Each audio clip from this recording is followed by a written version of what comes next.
The Sinnoh Cup is coming soon to Go Battle League in Pokemon Go. It's going to be running January 10th to the 24th. It is a Great League Cup format, and only Pokemon exclusive to the Sinnoh region are going to be available in this cup, sort of like the Kanto Cup, but for Sinnoh Pokemon. This video here is going to be the Sinnoh Cup Simplified, using my infographic here, using Flork's wonderful drawings to help you better understand the Sinnoh Cup meta. This one's actually going to be part 1. I'm going to be focusing on the core meta here, so the yellow square. Part 2, I'm going to go over the core breakers and spicy picks in more detail, and then after that I'll probably do like a top 5 teams video to get people started for the Sinnoh Cup. At any rate, without further ado, let's focus in on the core meta here. So the basic rock, paper, scissors core of the Sinnoh Cup meta is going to be big ol' Bastiodon, the stuff that hard counters Bastiodon, stuff that beats that stuff, and then that stuff typically loses to Bastiodon.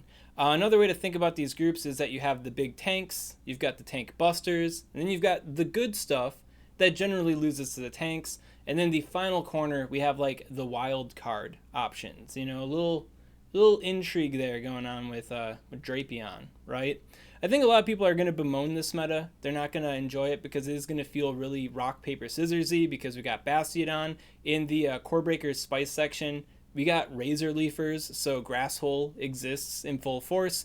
The main thing to counter Bastiodon is going to be Gastrodon, which is a Mud Slap user, so, you know, heavy, fast move, rock, paper, scissors type feeling. And then just to top it off, we got Togekiss, because there just has to be a Charmer in the Sinnoh region, right? So on the surface, it does look like a pretty rock, paper, scissors heavy meta. It does look like Bastiodon, the meta, but I think that there's a lot more going on with the Sinnoh Cup, a lot more dynamic stuff going on. But I will say for sure, in the early meta, Bastiodon is going to be kind of the big dog on campus here. So let's talk about the groups specifically. Starting out, we have the tanks. Main master of the tanks is going to be Bastiodon, and I don't know if I have to explain Bastiodon to you guys. It's just big stat product Pokemon, uses Rock Throw or Smackdown. I think they got the same stats, so the rock attack where it just rocks your world, right?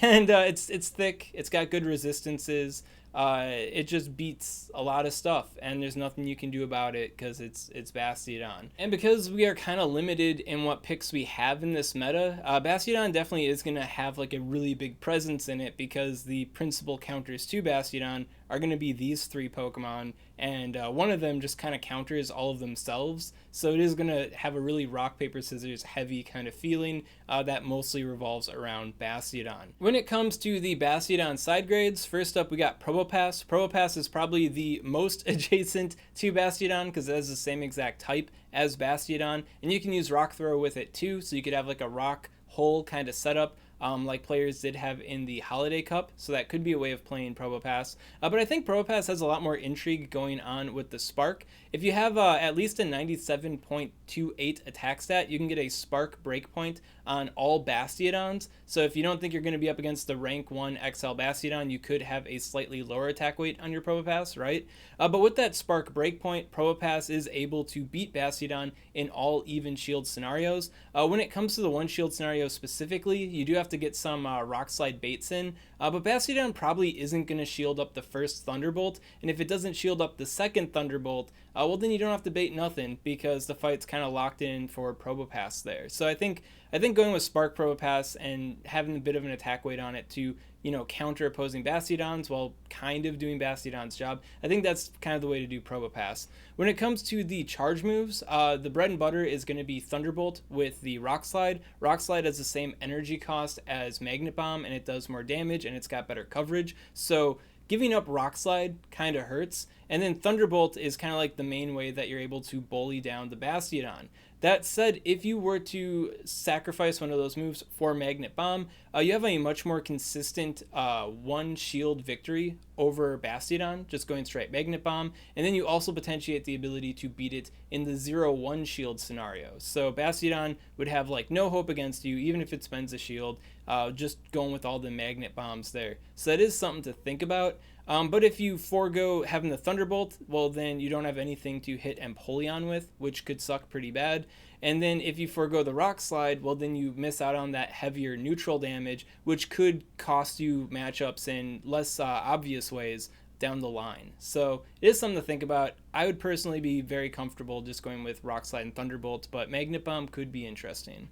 And then we've got Empoleon. I think Empoleon's kind of going to be like the smart man's Bastiodon, especially as the meta develops. Like, I think early meta, a lot of people are going to be using like Bastiodon, Grass Hole, and stuff like that. As that idea starts to calm down, I think Empoleon is going to start to ramp up a little bit, because it's kind of like the same idea as the tanks here: heavy fast move damage, steel type resistance, but it has a lot more play into other things, especially in uneven scenarios. Like, if you consider like the end game situation, right? You've got one shield, you got one Pokemon left, and your last Pokemon's Bastiodon, but your opponent sends in a Gastrodon, well, you just lose. Like, no matter what, you're just stuck. RPS, you just lose, right? Where if you had Empoleon, on the other hand, well, now you got Hydro Cannon, and you have that potential to overcome that matchup. So I think there is a lot of power behind Empoleon in that respect. And then Empoleon also beats down on Bastiodon and Probopass, depending on Probopass's moveset in the shield scenario, of course.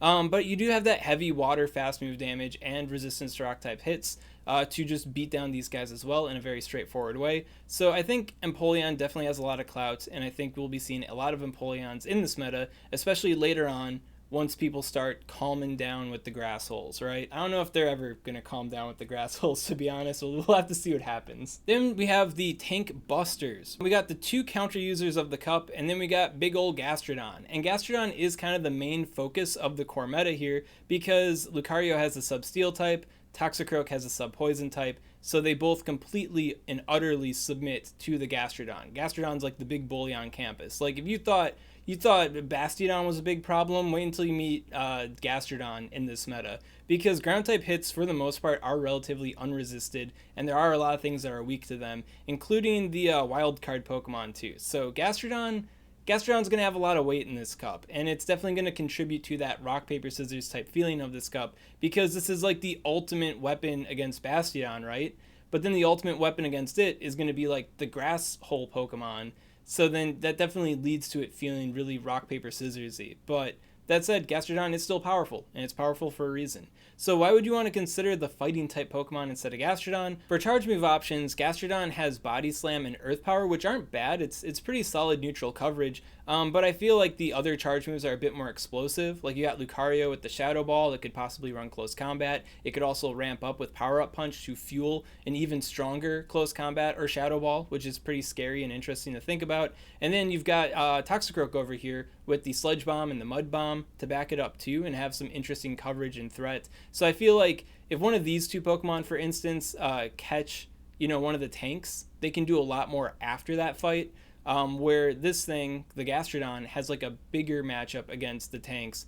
Coming out of that matchup, you're not really threatening a whole lot with your charge moves like the other two Pokemon would. So something to think about. I think as the meta develops once again and we get more comfortable with it and we're finding ways to work around the more common teams, I think the fighting types are going to become a bit more common. But early meta, Gastrodon is going to slay every single Bastiodon it comes across, mark my words. Then we have the good stuff. The stuff that beats the tank busters, if you will, most often losing to the tanks themselves. Kind of like a hodgepodge group. A lot of these you could consider to be like core breaker spice Pokemon, and with how like open this group is, you could consider some of the core breaker spice Pokemon to be in this group too. So don't think too hard on the selections here. It's just that these ones stood out more to me than the other core breakers did. So first up, we got Frostlass. Frostlass in many cups is kind of like the de facto safe swap Pokemon, the safe swap extraordinaire. But I think it has a lot to fear in the fact that Bastiodon exists in this meta, and if you don't see Bastiodon in the lead, then they probably have Bastiodon in the back. And even if you do have an energy lead, the Shadow Balls aren't going to be dealing enough, and Bastiodon can full farm down a Frostlass, not shielding nothing, coming out of that with like 90 to 100 energy, so then it can just drop Stone Edges and Flamethrowers on the next thing in and then get taken out with very little farm action to your opponent. So I think it is very scary. Like, you got to have some balls if you're going to save swap a Frostlass in this meta. So if you are going to use Frostlass, it is still powerful, it is still explosive, but I'd kind of keep it in the back. And then once you're somewhat certain that Bastiodon isn't there or is out of the way, then you can bring it out to get an advantage over your opponent, because it is still a quite powerful Pokemon. But I feel like with Bastiodon hanging around, this thing really isn't going to be much of a safe swap, that's for sure. Next I want to talk about Drifblim. In most metas, Drifbloom kind of plays second fiddle to Frostlass. It's kind of like it's the Frostlass, but it's got a debuff move, so it's kind of interesting, right? But I think in the Sinnoh Cup meta, because there is such a big focus on ground type damage and to an extent grass type damage, those resistances come in really handy for the Drifbloom here, and arguably makes it kind of better than Frostlass in a sense, especially since Frostlass has enough of a threat on it with the tank Pokemon that people might not run Frostlass. Another argument to not use Drifbloom in other metas was because people could just send in Frostlass on it, and that's much less of a thing in this particular cup. So I think Drifbloom could be a very interesting, powerful option in the Sinnoh Cup meta. Then we got Cresselia.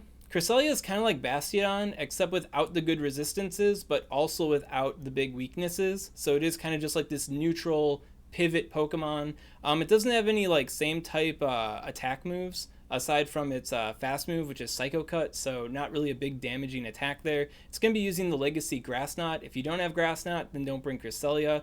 And then it's going to have Moonblast on it as well. So really good, interesting, neutral Pokemon. Generally loses to Bastiodon, but when it comes to the other two Pokemon, it kind of generally loses to them too, but it doesn't go down very easily, and they have to throw energy basically to close out most of the fights against it because it's just spamming Grass Knot over and over and over again. So definitely not a bad Pokemon to get trapped by one of these guys. And then of course it's strong against those Pokemon. And you know, the Moonblast definitely has the wild card Pokemon, aside from Wormadam here, being respectful towards it. So Cresselia is going to be really annoying in this cup. I don't think people will complain about it too much though, because it's not as RPS feeling as a lot of the other big players in this cup are. Then we got Togekiss. Togekiss has Charm. Yeah, you know, dread it, run from it, but Charm always arrives in every cup. It's not going to feel too bad in this cup because as a Charm user, this thing has more weaknesses, being a flying type Pokemon. And in the Great League, Togekiss is a bit more fragile than the other Charm users, so that kind of works against it here too. But it has Charm. You know, ground type, fighting type hits can't hit it, and it can hit them with Charm over and over again. You know, the grass type Pokemon, only one of them is sub-poison type. Charm. You hit me with your leaves all you want, I resist it, I'm hitting you with Charm. You know, so I think Togekiss will be really good to an extent, but of course the steel type Pokemon just absolutely shut it down, so that's a huge drawback to the Togekiss. And then finally we have Abomasnow, and I imagine the first thing people did when seeing this video was comment, "Hey man, Abomasnow loses to the fighting type Pokemon, don't you know that, Ryan Swag?" And yeah, and you know what, Toxicroak loses to Wormadam, don't you know that one too? There are some interactions here where some of the matchups can be flipped and reversed, and not every single one of these, you know, rock, paper, scissors looking matchups are exactly needlepoint. You know, if I wanted to scrunch down the core breakers and spice Pokemon, then yeah, I could have thrown this guy over here and thrown Wormadam over there too, and then the graphic would feel a bit more needlepoint. But I think, you know, when it comes to these simplified graphics, it's kind of help people with the team building process and understanding the meta, and to a degree you do have to use a little bit of that thinking brain there. And I feel like Abomasnow is strong enough that despite its weakness to the fighting type Pokemon, it's definitely worth considering as a core meta Pokemon. So what does Abomasnow have going on? Well, it's an ice type Pokemon, and it's also a grass type Pokemon, so it's really good at shutting down opposing grass type Pokemon, which is going to be really nice. And it's also really good at shutting down the Gastrodon as well, so you kind of get best of the both worlds in that respect. And then this Pokemon also has some really good play into the Empoleon as well, which I do expect to be popular later on. So it does have a way to kind of overcome the tanks in a sense as well. When it comes to Shadow versus regular Abomasnow, it's up to you. Most often I feel like the Shadow type is a little bit scarier because it does bigger damage and it starts doing all this fast move stuff and you're like, oh man, it's happening. But the normal one is more tanky too, and more often than not that can enable it to reach that final charge move. So I'd say they're about the same. Whichever one you feel most comfortable playing, I'd probably bring to this cup. And then finally we have the wild cards, and the poster child of the wild cards, the wildest of the wild cards, is going to be Drapion. Drapion's already one of the best safe swap options in the Open Great League, and yeah, in the Sinnoh Cup, it's going to be a very powerful safe swap option here too. What makes it so freaking wild is how much its matchups can change based off of how much of an energy lead it gets, and if Crunch gives the opponent a debuff or not. With an early debuff off of the Crunch, Drapion can even overcome Bastiodon, which is pretty ridiculous because that doesn't seem like a matchup it should win. but it could win if it gets an early enough debuff on the crunch there. So yeah, this thing's kind of ridiculous. I feel like a lot of people, you know, when it comes to Sinnoh Cup, they're going to be complaining about Bastiodon, they're going to be complaining about the Razor Leaf users, they're going to be complaining about Gastrodon over here. But are people going to be complaining about how ridiculous the matchups flip when crunch gets the debuff off? I don't know. I think that might be something a little bit more to complain about, because it is pretty OP and ridiculous, especially when it comes to this cup. I think the thing that really reins this in, though, is that obviously it's got a weak matchup against the tanks, so the tanks kind of shut it down, and then Gastrodon's got the big mud slap damage, so it takes it down more often than not. But of course, that crunch debuff could come in and change things up in a really annoying way. Now, when it comes to the Shadow Drapion versus the regular Drapion, I'd say they're about even once again. I have a slight favoritism towards the normal Drapion in this particular meta because it does have a more consistent anti-grass and anti-Cresselia matchup, because it's able to tank more hits, right? Where the Shadow obviously has lower defenses. But the Shadow one, if it does get more of an energy lead or it gets that early crunch debuff, well, then it can become quite ridiculous. So as with Abomasnow, whichever one you already have built or whichever one you feel most comfortable playing, go with that one. Also, on the topic of Drapion here, or Shadow Drapion, I have done a Great League Shadow Drapion PvP IV deep dive, so if you've already, frustration TM'd a bunch of Scorpies and you're not sure which one you want to build, I'll link up above and in the description to the Shadow Drapion Great League PvP IV deep dive. In this group, we also have Skuntank. Skuntank isn't as much of a wild card as Drapion is, but it can do some things that Drapion can't do, and I think Skuntank is pretty good at bullying Drapion with the fast move heavy damage off of it as well. So Skuntank is pretty powerful, definitely has some teeth there, especially when it comes to like a anti-grass sort of situation too, or an anti-charmer. Like a lot of the Drapions are going to want to go with like Aqua Tail Crunch, so if Togekiss comes in, you are feeling a little bit vulnerable. This thing ain't so vulnerable to the Togekiss. Main drawback to the Skuntank, of course, is that it doesn't really have anything to do against Bastiodon. I've used Shadow Skuntank in the Great League. I use it quite often in the Open Great League, actually. And I had a matchup where I got 3 crunch debuffs on a Bastiodon, and it was still like half health when it decided to finally end my misery, So, yeah, this thing isn't getting around Bastiodon easily at all. But I think it is powerful enough, and it could throw your opponent off because they're expecting to counter Drapion, they're not expecting to counter Skuntank, that it could pull ahead. And then when it comes to this Sinnoh Cup meta, like, in the Open Great League, like 100% of the time, I would recommend the Shadow over the regular. I feel like there's enough matchup advantages for the regular to possibly have in the Sinnoh Cup where you could go with either one, but I still would have a slight preference towards the Shadow. But the Shadow is definitely optional for the Sinnoh Cup specifically when it comes to Skuntank here. And then for the charge move, you definitely want to keep the Flamethrower on it, so Crunch Flamethrower. Then finally for the wild cards, we have Wormadam. Wormadam's just kind of like a wild card here because I think your opponents aren't really going to be expecting Wormadam, and I think a lot of teams may end up having a big blind spot for Wormadam too. So Wormadam is a confusion user. It's a bug steel type Pokemon, so it's actually neutral to fighting and ground type attacks, and because it's got the psychic, neutral damage, it could possibly overcome them. And also with the Bug Buzz buff, it does have the opportunity to potentially overcome Gastrodon as well, which your opponents, once again, might not be expecting. So yeah, the Bug Buzz buff seemed pretty random and useless, but maybe this is what Niantic was planning for here. This one specific matchup in the Sinnoh Cup. I don't know if they're that big brain, but this is the one thing I've noticed where it's actually kind of relevant. So other thing that Wormadam has going on is that it's the like Razor Leaf, Cresselia Nemesis, like grass type, ice type, and Cresselia, these Pokemon, they do not want to fight Wormadam, and like I said, could be a big blind spot for a lot of teams. Big drawback to Wormadam, though, is that the tanks just kind of clap it really hard. It doesn't really have anything to do to free itself from those matchups, so Wormadam might work best as kind of like a lead or a late game Pokemon once the steel types are kind of removed or heavily weakened. Now when it comes to Wormadam, it could be a big XL Pokemon, but some people may already have a Wormadam built, or maybe they don't want to build an XL Wormadam, but they do want to use Wormadam. And I will say that the peak tank Wormadam, like the rank 1 Wormadam, does seem to have some matchup advantages over non-XL Wormadams. But if you do have at least like a 107 attack stat, which is achievable with a non-XL Wormadam, obviously, you do maintain the majority of your matchups, and you get a breakpoint against the Drapions. Now, you don't need exactly 107 attack stat because the Drapions might not have perfect defense going on, so you could be a little bit lower. Like if you already have one built and it's like 106, you probably don't have to build a second one just for that. But like a little consolation prize. Like if you haven't built a Wormadam before, you don't want to build a big XL one, you want to build a Wormadam now, then keep your eyes peeled for like roughly a 107 attack stat on your Wormadam. Could be interesting. So that about wraps it up for the main core meta of the Sinnoh Cup. If you want to know more about the core breakers or spice type Pokemon, make sure to subscribe and hit the bell because I have the part 2 coming out probably tomorrow, going over all these interesting Pokemon, including everyone's favorite, the Shadow Razor Leafers, right?